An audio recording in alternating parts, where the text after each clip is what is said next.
নমস্কার বন্ধুরা, হ্যাপি ফ্যামিলিতে তোমাদের স্বাগত জানাই। বন্ধুরা, থাম্বনেলে দেখতেই পাচ্ছ একটা প্লেট ভর্তি মিষ্টি। তো বন্ধুরা, আজকের রেসিপি হলো আমার মিষ্টির রেসিপি। একদম দোকানের মতন আমি খুব সুন্দর একটা সন্দেশের রেসিপি করেছি, তোমাদের সঙ্গে শেয়ার করছি। সামনেই কিন্তু রাখি বন্ধন আছে, পূর্ণিমা আছে, রাখি বন্ধন আছে। এটা যে কোনো দিনে পুজো আসার দিনকারও কিন্তু তুমি এই সন্দেশটা করে দিতে পারো। মাত্র দুটো উপকরণ দিয়ে এই মিষ্টিটা হয়ে যায়। সন্দেশটা খুব সহজভাবে খুব সুন্দর হয়, দোকানের মতন খেতে, স্বাদও খুব সুন্দর। তো বন্ধুরা, সেই দুটো উপকরণ দিয়ে কিভাবে আমি মিষ্টিটা বানিয়েছি তোমরা প্রথম থেকে শেষ অবধি দেখতে থাকো। তো এখানটা নিয়ে নিয়েছি ১ বাটি পাউডার দুধ, যেকোনো পাউডার দুধ নিতে পারো। আর এখানটা আছে চায়ের চামচে ৪ চামচ চিনি। তো মাত্র এই দুটো উপকরণ দিয়ে কিন্তু আমি এই সন্দেশটাকে বানাবো। এখানটা কফি মগের ১ মগ জল দিয়ে দিচ্ছি। এখানটা একটা ননস্টিকের প্যানের মধ্যে জলটা যখনই গরম হবে, হালকা উষ্ণ উষ্ণ হাত মানে রাখার মতন, তখনই কিন্তু এই পাউডার দুধটা দিয়ে দিতে হবে। বেশি গরমে দিলে এখানটা দলা একটা পাকিয়ে স্কুইজার দিয়ে দুধটাকে ভালো করে ঘেঁটে দেবো যাতে না দুধটা দলা পাকিয়ে থাকে, মেল্ট হয়ে যায়। তারপরে দেখো দুধটা ফুটে উঠেছে, অনবরত নাড়তে হবে। আমি নেড়ে যাচ্ছি। তারপরে এখানটা দিয়ে দিচ্ছি ২ চামচের মতন ঘি। ঘিটা এই কারণে দেওয়া যাতে না প্যানের মধ্যে লেগে যায় দুধটা, যাতে না গায়ে লেগে যায়, বসে যায়, ছেড়ে যাবে, আর একটা সেন্টও বেরায়। এই কারণেই ঘিটা দেওয়া। তারপরে দেখো এখানটা ফুটে ফুটে যখন দুধটা অনেক ঘন হয়ে যাবে, তখন কিন্তু আমি চিনিটা দেবো। দিয়ে ভালো করে মেল্ট করে নেবো। এখানটা কিন্তু কন্টিনিউ নেড়েই যেতে হবে, নাহলে দুধটা কিন্তু লেগে যাবে। তারপরে সেই ৪ চামচের মতন চিনি দিয়ে দিলাম। দিয়ে এইটাকে ভালো করে নাড়তেই থাকবো, চিনিটা যাতে মেল্ট হয়ে যায়। না নাড়লে কিন্তু তলায় লেগে যাবে। আর চিনিটা অল্প পরিমাণে তোমরা যে যেরকম মিষ্টি খাবে সেইভাবে দেবে। কেন পাউডার দুধ অনেকটাই মিষ্টি হয়। সেইজন্য পাউডার দুধ দিলে কম পরিমাণ মতন মিষ্টি দিয়ে করবে। তো এরমভাবে নাড়তে নাড়তে দেখো একদম পুরো শুকনো হয়ে এরকম হয়ে গেছে। তারপরে আমার ছানাটা কিন্তু তৈরি হয়ে গেছে, পাউডার দুধের ছানাটা। একদম রেডি করে নিলাম। নিয়ে দেখো এখানটায় এবার একটা প্লেটে একটু ঘি লাগিয়ে নিয়েছিলাম। নিয়ে নামিয়ে নিলাম। নেওয়ার পর একটু ঠান্ডা হয়ে যেতে তারপর হাতে ঘি লাগিয়ে ভালো করে এই ছানাটাকে আমি ভালো করে একটু মেখে নেবো। মেখে নিলাম। নেওয়ার পরে হাতে একটুখানি ঘি লাগিয়ে নিলাম। নিয়ে ছোট, ছোট করে একটু লেচি কেটে নিচ্ছি। মানে এই ছানার যে এটা মিশ্রণটাকে নিয়ে ছোট, ছোট করে বল, বল করে বানিয়ে নিচ্ছি।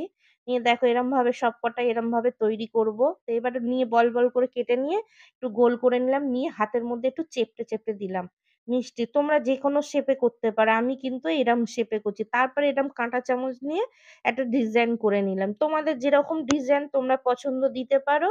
আর যেরকম খুশি তোমরা বানাতে পারো। এটা যেরকমই করবে ভালো লাগবে। তারপরে একইভাবে এই মিষ্টিগুলোকে আমি সব বানিয়ে নেবো এইভাবে, সন্দেশগুলোকে। তো দেখো এখানটা আমি ৩ টে অলরেডি বানানো হয়ে গেছে। তো দেখো এখানটা সবকটা বানিয়ে নিলাম। একদম আমার সন্দেশ রেডি হয়ে গেছে। কত সুন্দর! তারপরে একটু আনমান বাদাম গুঁড়ো করে রেখে দিয়েছিলাম। একটু দেখতে সুন্দর জন্যে, সাজানোর জন্যে আনমান বাদামগুলো মিষ্টির ওপরে দিয়ে দিলাম, আমি সন্দেশের ওপরে। তো দেখতেই পেলে সন্দেশগুলো কত সুন্দর লাগছে। মনে হচ্ছে না দোকান থেকে কেনা সন্দেশ, একদম মনে হচ্ছে না বাড়ি বানিয়েছি। তো বন্ধুরা, এই রেসিপিটা কিন্তু তোমরা একদিন বাড়িতে পাউডার দুধ দিয়ে করতে পারো। আর তোমাদের বলেই দিলাম যে সামনে রাখি বন্ধন আছে। আর পুজো আসার দিনকারও এইভাবে করতে পারো। রাখি বন্ধনের দিনকার বাড়িতে খুব সহজভাবে এইভাবে ১ কাপ দুধ দিয়ে কিন্তু হয়ে যাবে। তোমরা এইরমভাবে বানিয়ে ফেলো রাখি বন্ধনের দিনকার। অন্য দিনেও তোমরা করতে পারো। কিন্তু সামনে যেহেতু রাখি আছে, যদি না মিষ্টি কেনার টাইম থাকে হাতে, দোকানে যাওয়ার না টাইম থাকে, ঝটপট কিন্তু এটা বানানো হয়ে যাবে। তো বন্ধুরা, রেসিপিটা কেমন লাগলো অবশ্যই কমেন্ট করে জানাবে। আর মিষ্টিটা কিন্তু সত্যি করে খুব সুন্দর খেতে হয়েছিল। এত সুন্দর টেস্ট হয়েছে যে তোমাদের কি বলবো, যে এটা ছানা ছাড়া মিষ্টি। ছানার মিষ্টির থেকেও এই পাউডার দুধের মিষ্টিটা এত ভালো হয়েছে এই সন্দেশটা। তোমরা অবশ্যই বাড়িতে কিন্তু এটা ট্রাই করবে একবার হলেও। বানিয়ে কোনো গেস্ট আসে, তারা বুঝতেই পারবে না যে এটা তুমি দোকান দিয়ে এনেছো না বাড়িতে বানিয়েছো। আমাদের বাড়িতে স্যার এসেছিল, তাকে খেতে দিয়েছি। সে বুঝতেই পারেনি। খাওয়ার পরে যখন তাকে বলছি, "কি গো মিষ্টিটা কেমন লাগলো? সন্দেশটা কেমন খেতে?" বলে, "খুব সুন্দর টেস্টটা। কোন দোকানের মিষ্টি?" আমি বললাম, "আমি বানিয়েছি।" বলে, "হ্যাঁ।" এ বাবা! আমি তো বিশ্বাসই করতে পারছি না যে এটা তুমি বানিয়েছো। এত টেস্ট হয়েছে সন্দেশটা, এত সুন্দর। আমি তো দোকানে দেখেছি এরকমই মডেলের এরকমই মিষ্টি। দোকান থেকে আমরা কিনে খেয়েছি। একদম বোঝাই যাচ্ছে না যে এত সুন্দর ঘরে বানিয়েছো তুমি পাউডার দুধ দিয়ে। তো খুব ভালো লেগেছে। স্যারের তো খুব প্রশংসা। বাড়ির লোকও খেয়ে বিশ্বাস করতে পারছে না যে এত সুন্দর। তোমার দাদা, বাচ্চারা সবাই খেয়েছে। খেয়ে বলছে খুব সুন্দর হয়েছে। সন্দেশটা মনেই হচ্ছে না ঘরে বানানো। তো বন্ধুরা একবার হলেও তোমরা এইভাবে বাড়িতে ট্রাই করবে পাউডার দুধ দিয়ে। কিন্তু খুব ভালো হবে। তোমরা না নিজেরাই বিশ্বাস করতে পারবে না যে এরম পাউডার দুধ দিয়ে ঘরে এরমভাবে সন্দেশ বানানো যায়, মিষ্টি বানানো যায়। তো বন্ধুরা তো তোমরা দেখতেই পেলে তোমাদেরকে বলেছিলাম ২ টো উপকরণ দিয়ে এই সন্দেশটাকে বানাবো। কত সুন্দর ২ টো জিনিস দিয়ে এই সন্দেশটাকে বানিয়ে নিলাম। তো দেখেছো আমি পাউডার দুধ আর চিনি দিয়ে কত সুন্দর সন্দেশ বানিয়ে নিলাম একদম দোকানের মতন।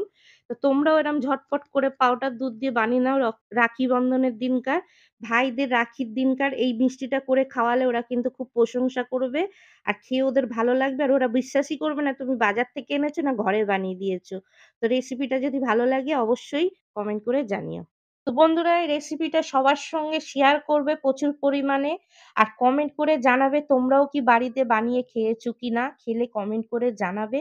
আর তোমাদের এই রেসিপিটা সন্দেশের এই রেসিপিটা কেমন লাগলো? অবশ্যই কমেন্ট করে জানিও। আর কে কোথায় দিয়ে দেখছো সেটাও কমেন্ট করে জানিও। বন্ধুরা ভিডিওটি যদি ভালো লাগে লাইক, কমেন্ট, শেয়ার করবে। YouTube থেকে যদি দেখে থাকো সাবস্ক্রাইব করে দেবে। পাশে থাকা বেল আইকনটা প্রেস করে দেবে। তাহলে সবার আগে তোমাদের কাছে নোটিফিকেশনটা পৌঁছে যাবে। Facebook থেকে যদি দেখে থাকো ফেসবুকটাকে ফলো করবে, লাইক করে দেবে। আমার Instagramটা শ্যামলী নামে আছে সেটাকেও কিন্তু তোমরা ফলো করো।